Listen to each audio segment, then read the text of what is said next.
Kotak hitam atau black box pesawat ATR 42500 bisa mengungkap penyebab jatuhnya pesawat dan sebagai bahan evaluasi agar peristiwa serupa tidak terulang. Kita ulas bersama dengan pengamat penerbangan yang juga mantan investigator KNKT, ada Ruth Hana dan juga ada asisten perencanaan Kodam 14 Hasanuddin Kolonel Infantri Abi Kusnianto. Selamat pagi Bapak-bapak dan juga Ibu Ruth. Dengan Adisti di studio. Selamat pagi Mbak, kami di sini di Desa Tombobulu, posko penanganan pencarian dan evakuasi korban pesawat. Oke, saya bertanya dulu untuk Kolonel Abi. Kolonel Abi ini kan kalau kita lihat ya, black box sudah ditemukan. Bagaimana kemudian cerita akhirnya black box ini bisa ditemukan dalam kondisi seperti apa? Dan apakah kondisinya ini masih dalam keadaan bagus atau seperti apa? Bisa dijelaskan kepada kami semua.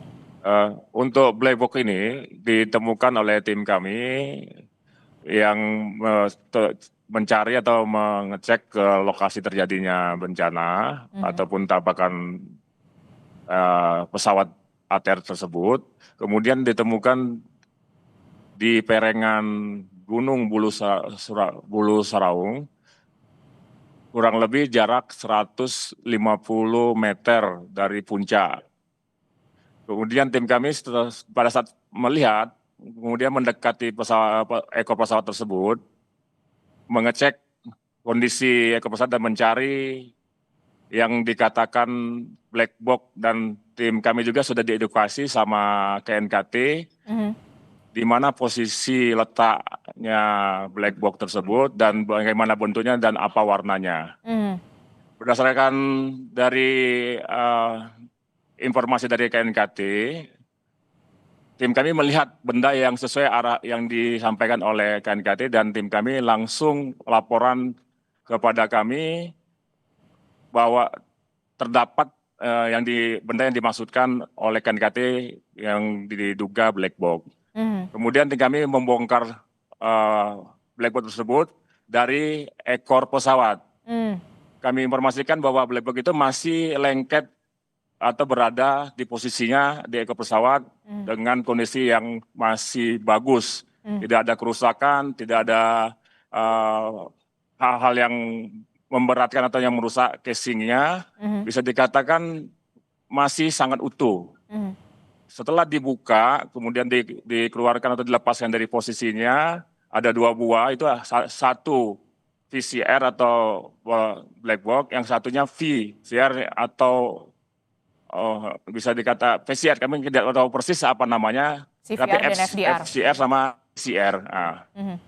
Dalam kondisi utuh atau kondisi posisi di tempatnya. Oke, berarti black box itu ditemukan memang masih menempel pada saat di ekor pesawat, kemudian masih dalam keadaan bagus begitu ya, dan ditemukan tidak jauh dari berjarak 150 meter dari puncak gunung begitu ya, Bapak? Betul sekali. Oke, saya ingin ke Ibu Ruth. Ibu Ruth, bisa mendengar suara Adisti, Ibu? Bisa, Mbak. Iya, Ibu tadi setelah mendengar penjelasan dari pihak TNI begitu ya, bahwa memang black box sudah ditemukan dalam kondisi yang cukup baik begitu. Nah, langkah selanjutnya seperti apa? Karena kan kita tahu di black box itu ada 2 komponen ya, yang kemudian merekam data penerbangan, flight data recorder, FDR, dan juga CVR begitu ya. Nah, ini apa penjelasan yang bisa dikatakan oleh Ibu Ruth, termasuk juga soal investigasi penyebab kecelakaan pesawat ini, Bu Ruth?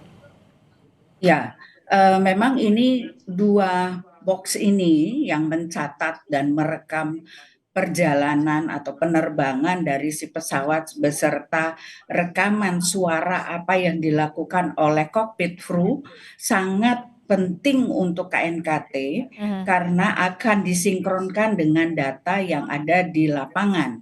Apakah betul ketika memasuki wilayah yang terrain tadi, yang ada obstacle, ada halangan, mesin-mesin di dalam pesawat itu berfungsi, misalnya memberitahukan pull up atau terrain, bisa saja memberikan warning seperti itu, sehingga si pilot bisa segera melakukan tindakan yang sesuai dengan warning tadi. atau merekam juga arahan dari ATC, apa yang ATC minta untuk si pesawat misalnya jangan melalui jalur tersebut. Nah, itu terekam semua di dalam cockpit voice recorder atau CVR. Kemudian FDR itu mencatat heading si pesawat, kecepatan si pesawat, kemudian ketinggian pesawat, serta apakah ada wind shear, ada angin dari samping, atau ada obstacle lain yang bisa membuat distract dari si cockpit kru. Jadi dua-duanya ya, antara first officer dan PIC-nya, pilot in charge. Itu kira-kira yang pentingnya mengapa kita perlu memeriksa dan menemukan black box ini oleh pihak KNKT. Oke, ini penting menjadi salah satu kunci begitu ya untuk bisa membuka apa sebenarnya penyebab dari jatuhnya pesawat ATR 42500 ketika memang black box sudah ditemukan karena memang ada komponen FDR dan juga CVR begitu. Nah, kalau kita sebagai orang awam begitu ya, Ibu Ruth, tentu kita akan bertanya kapan ini akan dibuka? Apakah punya kewenangan Indonesia untuk membuka dan langsung melakukan investigasi? Ataukah kemudian black box ini karena memang pesawat ATR ini buatan Italia atau Perancis begitu harus dibuka di pabrikan negara asalnya? Itu yang kemudian menjadi pertanyaan kita. Kenapa? Karena kalau di Indonesia tentu kita menginginkan ada kecepatan di sana, kecepatan investigasi dan pengungkapan apa sebenarnya yang menjadi penyebab kecelakaan, Ibu Ruth. Baik. Ya, kalau berdasarkan Aneks 13 memang pihak-pihak yang bisa terlibat untuk memeriksa data dalam black box ini termasuk pabrikan. Jadi dalam hal ini bisa Prancis dan Italia. Kalau dia menggunakan mesin Pratt and Whitney bisa mengundang Amerika juga untuk ikut di dalam tim investigasi, termasuk Indonesia sebagai locus delicti-nya, jadi tempat kejadiannya.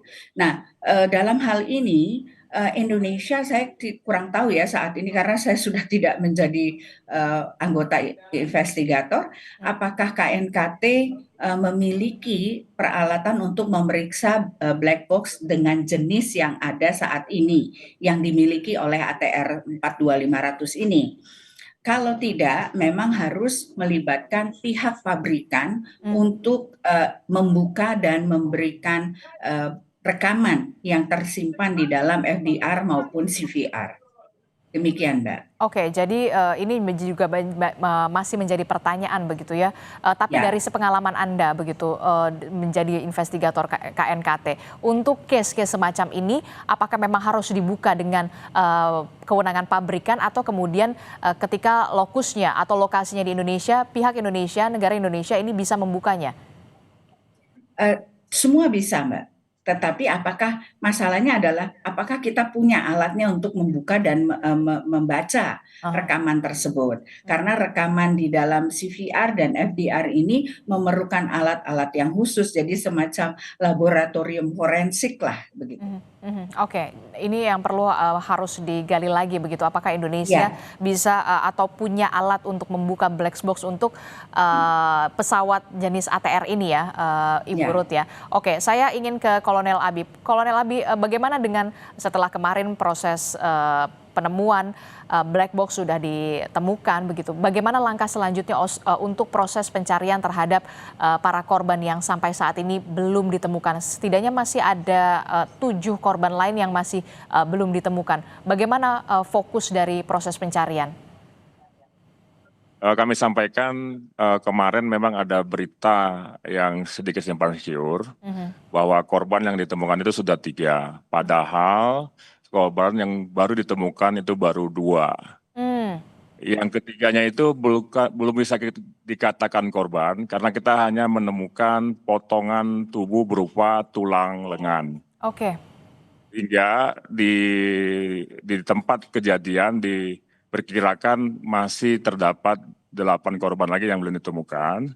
Sehingga pada hari ini kami mengoptimalkan lagi dan terus mencari, berusaha semaksimal mungkin dengan semua stakeholder, baik itu TNI, dari unsur darat, laut maupun udara, kemudian dari Basarnas, dari para relawan-relawan, kemudian juga dari tim rescue dari perusahaan-perusahaan terdekat yang memiliki kemampuan dan peralatan yang lengkap.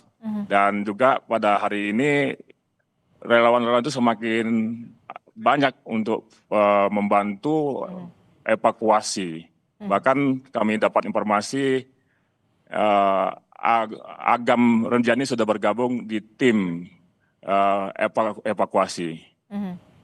Dan kami TNI mengkhususkan untuk mencari dengan menyebar lebih lebar lagi dengan tim-tim kecil sehingga efektivitas pergerakan kami lebih cepat dan juga bergabung atau memanfaatkan pengetahuan masyarakat lokal untuk menjadi penunjuk jalan.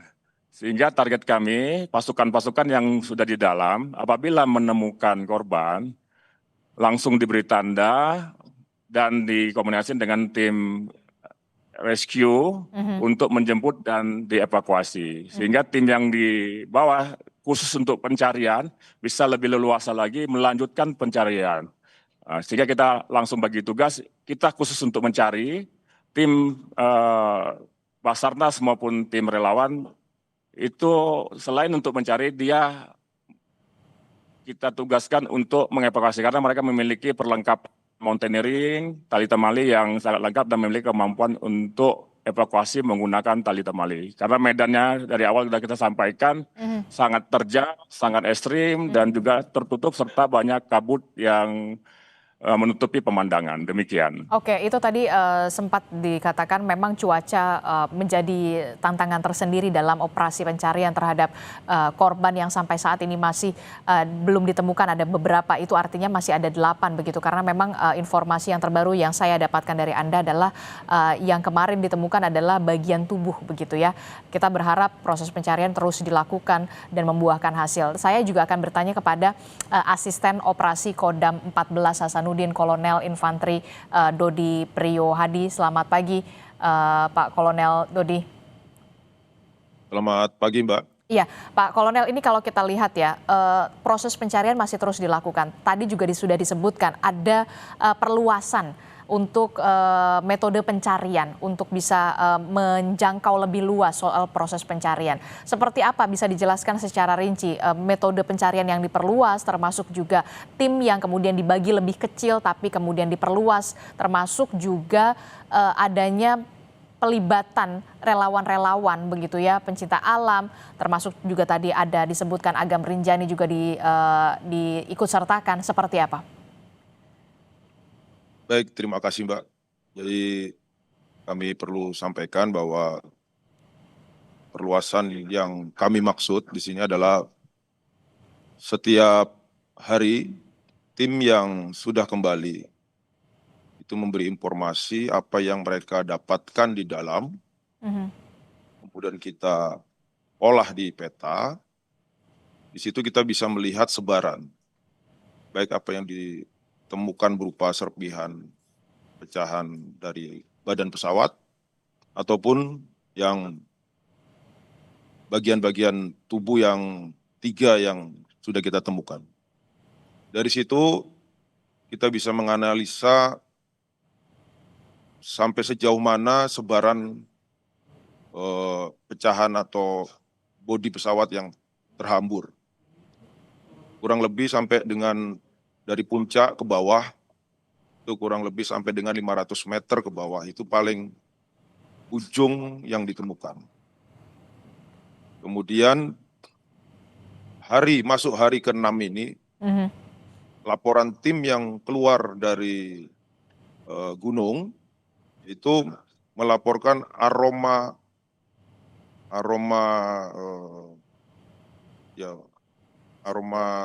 Tidak sedap. Apa namanya itu? Ya, aroma tidak sedap sudah mulai dicium oleh tim. Nah, laporan itu kita tandai lagi. Sehingga tim yang masih di dalam itu kita gerakkan menuju ke hal-hal atau tanda-tanda seperti itu. Kemudian hari ini kita juga akan menggerakkan, ini tadi kita sudah briefing, saat ini mereka masuk, itu kurang lebih nambah lagi kita 8 tim, sehingga yang masih di dalam ini ada 11 tim. Jadi perluasan ini, kemudian penambahan personil ini untuk mengisi ruang-ruang yang harus disisir, Mbak. Karena kita meyakini dari pola yang tersebar ini, dengan vegetasi yang sangat padat, mungkin jarak 5 meter saja ada sesuatu hal yang penting, tadi pecah potongan tubuh atau apa, itu mungkin kita tidak terlihat. Maka dari itu kita perlu personil yang nambah lagi atau ditambah. Kemudian di dalam kami sudah sampaikan juga tekniknya, begitu ada titik-titik yang dicurigai, mereka menggunakan teknik, kalau kita bahasanya itu ulat kilan, Mbak. Jadi membentuk seperti arah jarum jam, mengitari kurang lebih maju sampai dengan 25 meter, kemudian kembali. Semuanya, sehingga tidak ada titik yang terlepas dari penyisiran ini. Itu harapan kita. Oke, baik. Tentu kita juga berharap memang dengan adanya penambahan tim dan juga personil ini bisa kemudian membuahkan hasil yang lebih cepat agar keluarga juga bisa mendapatkan kabar baik dengan proses pencarian ini di tengah tantangan luar biasa yang saat ini dihadapi oleh tim SAR gabungan, baik itu dari Basarnas, kemudian TNI, Polri, bahkan relawan begitu ya, pecinta alam yang juga turut serta untuk melakukan pencarian di sana. Saya ingin ke Ibu Ruth. Ibu Ruth, ini kan kalau kita lihat ya, ada informasi yang menyebutkan pesawat ini sempat keluar jalur begitu ya, keluar jalur dan sudah di-approach atau sudah dimintakan untuk dari ATC begitu ya, untuk kembali ke jalurnya. Karena memang itu bukan jalur yang memang seharusnya untuk bisa landing di Bandara Sultan Hasanuddin. Bagaimana Anda melihat ini dari kacamata Anda, pengalaman Anda sebagai investigator? Apakah ada potensi memang ada kerusakan alat, alert atau seperti apa yang kemudian terjadi pada saat pesawat ingin landing di Makassar? Baik, Mbak.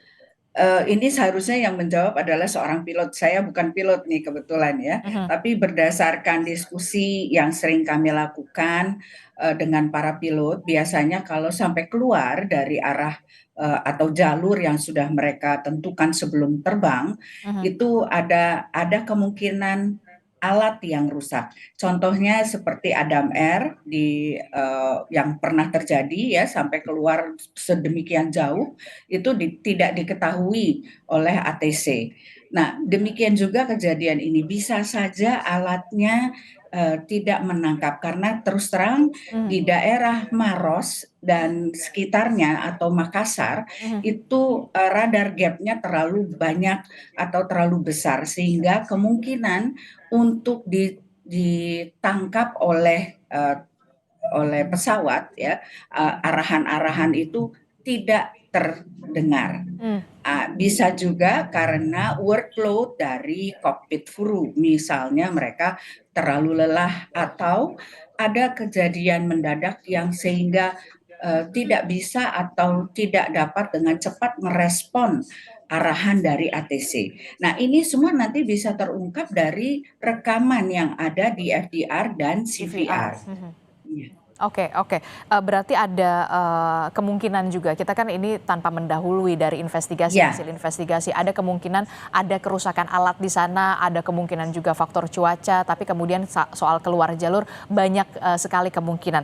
Tapi yang kemudian saya ingin tanyakan kembali sebagai seorang awam begitu ya, kecelakaan ini kan diklasifikasikan sebagai kondisi pesawat dalam kontrol tetapi menabrak sesuatu. Nah, bagaimana penjelasan soal ini, Ibu Ruth? Iya, Sebenarnya alat yang untuk mengingatkan pilot untuk supaya mereka tidak masuk ke area yang berbahaya itu ada yang namanya Terrain Alertness Warning System. Aha. Jadi itu alat yang akan memberitahukan CPIC-nya bahwa Anda memasuki daerah yang berbahaya. Ya, seperti tadi ya, ada arahan untuk pull up artinya untuk naik Naik ketinggian. ya pada ketinggian tertentu. Kemudian ada juga teriakan dari alat itu yang menyatakan terrain artinya ada halangan terrain di situ, ada gunung atau bukit atau jalur yang sempit yang memungkinkan terjadi CFIT tadi, control flight into terrain tadi. Aha. Nah, itu alat-alat itulah yang berteriak, tapi bukan dia hanya alat untuk mencegah terjadinya kecelakaan, tetapi bukan dia yang mengkontrol si pesawat untuk tidak masuk di situ. Tetap PIC atau pilot yang bekerja untuk mengendalikan si pesawat, apakah dia harus melakukan sesuatu atau tidak. Oke. Begitu, Mbak. Oke, ini yang kemudian masih harus menunggu hasil investigasi. Tapi kemudian Ya. saya ingin bertanya, saya jadi ingat pada saat kecelakaan kasus kecelakaan pesawat Sukhoi pada beberapa tahun yang lalu begitu yang hampir sama begitu karena memang menabrak Gunung Salak di Bogor, Jawa Barat kala itu. Apakah ada kesamaan di sini atau seperti apa tanpa mendahului hasil investigasi? Iya. Itu beda lagi ya, pada waktu itu memang lagi sedang joy flight, kemudian sedang kemungkinan yang saya dengar adalah alat TOS-nya itu tadi, jadi untuk terrain warning system-nya itu sedang dimatikan sehingga tidak memberitahukan kepada CPIC bahwa dia akan menghadapi suatu kejadian. Nah, itu yang saya dengar ya, tapi kebenarannya saya kurang tahu pasti. Nah, apakah kasus ini juga sama? Itu juga kita tidak bisa mengatakan iya, karena juga belum ada data untuk menyatakan hal itu. Tapi arah ke sana, arah ke CFIT tadi itu cukup terang benderang. Oke, jadi ada mengarah ke CV tadi itu yang kemudian sampai saat ini masih harus terus menunggu hasil investigasi, termasuk juga soal black box tadi ya, investigasi soal black box. Nah, terakhir saya ingin ke Ibu Ruth, terakhir singkat saja. Biasanya dari sepengalaman Anda, berapa lama informasi dari black box ini bisa dianalisa, kemudian akhirnya bisa disampaikan kepada publik? Wah, ini kalau hasil dari FDR dan CVR tidak untuk dipublikasikan, Mbak. Memang rahasia, itu diatur di dalam ICAO Annex 13, memang hanya untuk para investigator dan yang in charge di dalam tim investigasi kasus ini. Jadi bukan untuk publikasi. Namun dalam mendownload atau mengunduh data rekaman secara raw data itu bisa 3 sampai 10 hari untuk FDR saja. Jadi belum dibaca ya, hanya read out, maksudnya hanya mengunduh apa yang terekam. Tapi untuk dibaca memerlukan waktu lagi.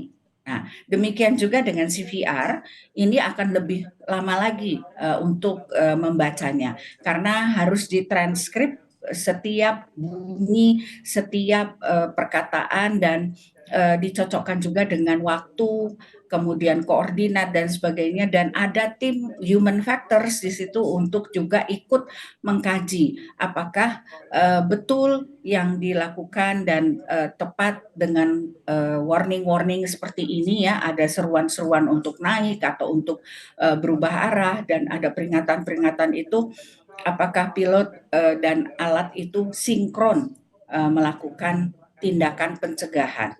Nah, ini bisa memakan waktu 7 sampai 20 hari untuk mentranskrip saja ya, belum untuk analisis. Demikian. Oke, jadi memang ada fasenya, ada mekanismenya mulai dari diunduh, kemudian ditranskrip, kemudian dibaca begitu ya. untuk bisa diinvestigasi selanjutnya apa penyebab dari kecelakaan pesawat ATR 42500 ini.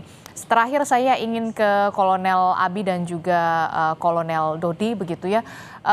Soal proses pencarian, apa yang bisa ingin disampaikan? 3 poin krusial untuk Kolonel Abi, silakan. Untuk proses pencarian kami berkomitmen bersama tim untuk terus mencari, kemudian terus berusaha semaksimal mungkin memperbesar personil untuk penyebaran. Dan tentu mohon doa dari seluruh masyarakat Indonesia supaya kami bisa mendapat hasil yang maksimal, bisa menemukan seluruh korban yang ada di daerah tersebut. Silahkan untuk Kolonel Dodi. Kurang lebih sama, Mbak. Jadi kita memaksimalkan waktu pencarian yang sudah masuk hari ke-6, di mana semakin lama waktu tentunya semakin sulit dalam mencari, terutama potongan tubuh. Ini yang terus kita fokuskan dan tentunya sama kita doakan apa yang kita lakukan ini demi kemanusiaan segera bisa tuntas dan selesai. Terima kasih. Oke, baik, tentu kita berharap proses pencarian ini bisa berjalan secara lancar, begitu tidak ada halangan. Terima kasih Asisten Operasi Kodam 14 Hasanuddin, Kolonel Infantri Dodi Priyohadi telah bergabung bersama kami. Dan juga ada Asisten Perencanaan Kodam 14 Hasanuddin, Kolonel Infantri Abi Kusnianto, yang juga sudah bergabung bersama kami, sekaligus juga pengamat penerbangan yang juga mantan investigator KNKT, Ibu Ruth Hana, juga telah bergabung bersama kami dan memberikan pendapat serta perspektifnya. Terima kasih Ibu, terima kasih Bapak-Bapak. Assalamualaikum, selamat pagi, sehat selalu.